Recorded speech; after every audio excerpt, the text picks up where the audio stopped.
بەناوی خۆی گەورە و میهرەبان هاوڕێیان و خۆشەویستانی بەڕێز بەخێر بن بە یەکێتر لە وانەکانی فیربوونی زمانی ئینگلیزی کورتە چیرۆکی مرۆمان بەناوی بلايند مان with a lamp واتە پیاوێکی کوێر و چرا.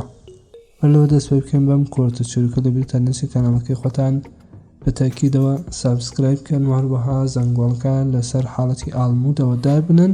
یوتیوب بەناردنی نۆتیفیکیشن ئێوە ئاگادارەکاتەوە بەو کورتەوانانە یا ئەو وانانەکە لە کاناڵە دادەنین. ئەم کلیپەچە بە زمانی عەرەبی و فارسی دامنیاوە کلیپەکەی ئەوە لەسەرەوە لینکەکەی دەتوانن ببینن. Once there lived a blind man in a small town. جارێک once there lived دەژیا a blind man پیاوێکی کوێر blind کوێر man پیاو in a small town لە شارۆچکەیەک شارێکی بچووک small بچووک town شار. he always ئەو هەمیشە carried a light lamp هەڵی دەگرت light ڕەوشەن lamp چرا in his hand لە دەستیەوە.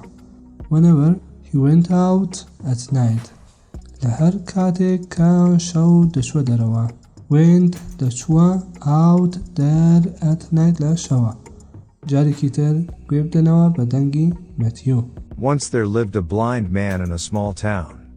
He always carried a lighted lamp in his hand whenever he went out at night.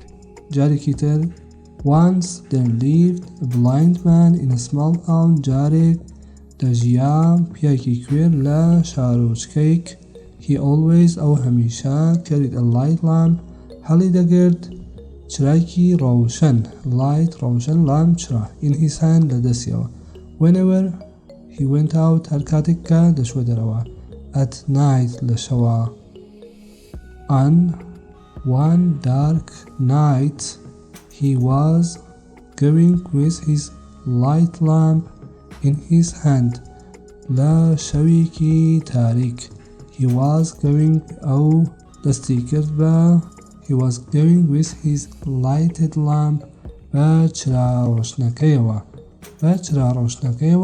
in his hand لە دەستیەوە. a group of men کۆمەڵێک لە پیاوان were passing the way بەو ڕێگایە تێدەپەڕین. جارێکی تر بە دەنگی مەتیۆ گوێ بدەنەوە. On one dark night, he was going with his lighted lamp in his hand. A group of men were passing that way. On one dark night لە شەوێکی تاریک he was going ئەو دەچوە with his lighted lamp بە چرایکی ڕەوشەن in his hand لە دەستیەوە. a group of men کۆمەڵێک لە پیاوان were passing the way بەو ڕێگایە تێدەپەڕین.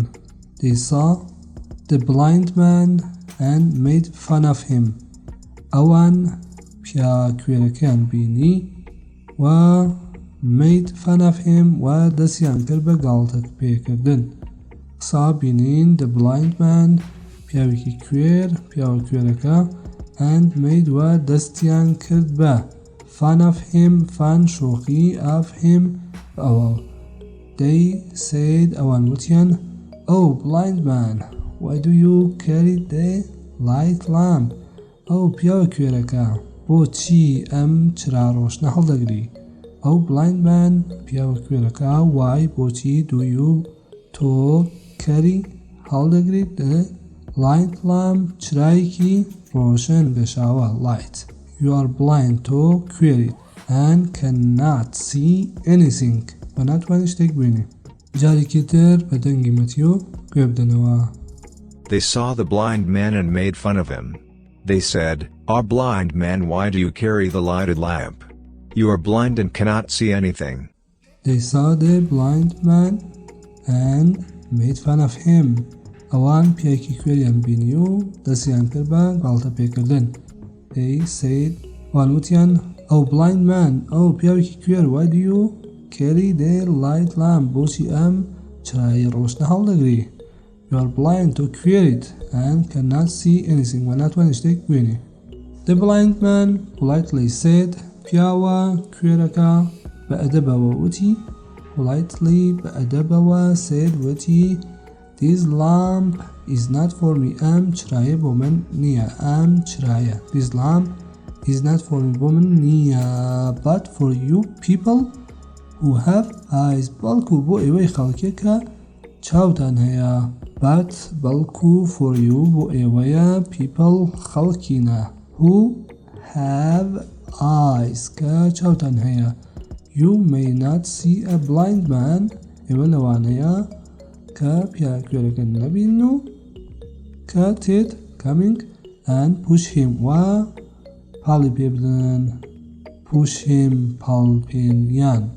They felt ashamed. ئەوان هەستیان بە شەرمەزاری کرد و and begged داوایان کرد pardon لێبوردون.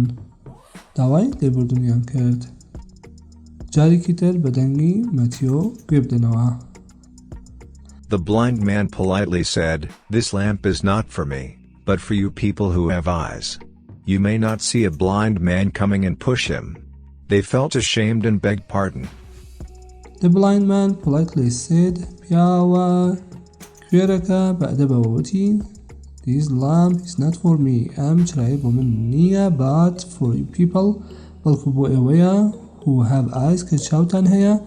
You may not see a blind man. ئێوە لەوانەیە پیاکی کوێر نەبینن کە coming and push him و کە تێت و پاڵی پێ بنێن. They felt ashamed. ئەوان هەستیان بە شەرمەزاری کرد و and begged pardon و داوای لێبوردنیان کرد.